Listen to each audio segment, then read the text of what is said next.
Samajwadi party के सांसद राजीव राय इस वक्त बातचीत के लिए हमारे साथ मौजूद है। सर, संभल में जो हिंसा हुई उसके बाद अब तैयारी है कि उपद्रवियों की तस्वीर वहां पर लगाई जाएगी और तस्वीर जारी भी की गई है। उपद्रवियों की तस्वीर अगर सही में लगाना है तो जिन लोगों ने अवैध हथियारों से 5 नौजवानों की हत्या की उनकी तस्वीर लगाई जानी चाहिए। जिन लोगों ने साजिश करके एक तरफा फैसला लेके 2 घंटे के अंदर सर्वे किए, वहाँ अगर उपद्रव होना होता तो पहले दिन हो गया होता। हमारे सांसद मौजूद थे, उन्होंने बड़े समझा बुझा कर शालीनता से करा दिया।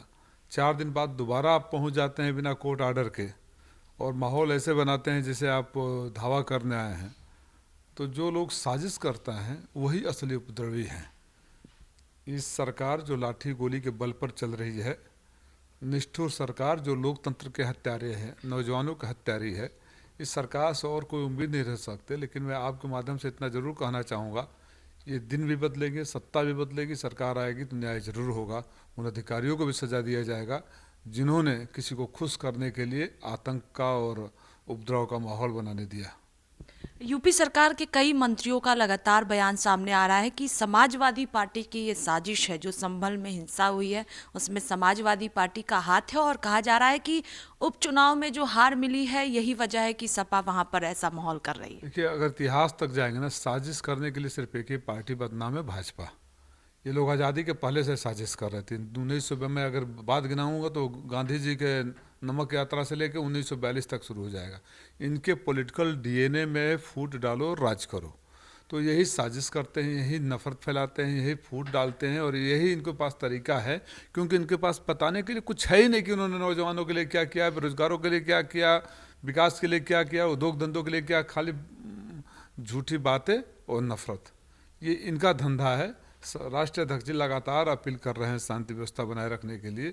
हम चाहते तो जाकर हंगामा कर सकते थे, लेकिन हंगामा हमारा मकसद नहीं है। हमारा मकसद है कि शांति बहाल हो और बाद में जब भी हो लोगों को न्याय मिले। ये भी कहा जा रहा है कि आपसी विवाद की वजह से ऐसा माहौल हुआ, कई लोगों की जान गई, विधायक और सांसद का पूरा मामला है। ये भी लगातार जो है वो बयान सामने आ रहे हैं ऐसे यूपी सरकार के मंत्रियों का, नेताओं का। यूपी सरकार के मंत्री, ये ऐसी सरकार है कि इनका राजा कहे कि हाथी उड़ता है तो सारे मंत्री कहेंगे जी बाबा, हमारे दरवाजे पर आकर उड़ कर बैठा था सुबह।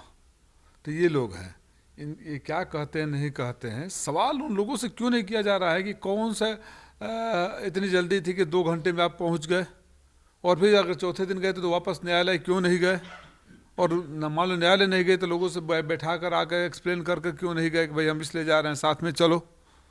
आप इस तरह क्यों करना चाहते थे? सिर्फ इसलिए कि इन लुटेरों ने जो वोट को लूटा था उस पर से ध्यान भटक जाए और फिर नफरत फैलाकर हिंदू मुसलमान करे। क्योंकि 27 में तो विदाई तय है।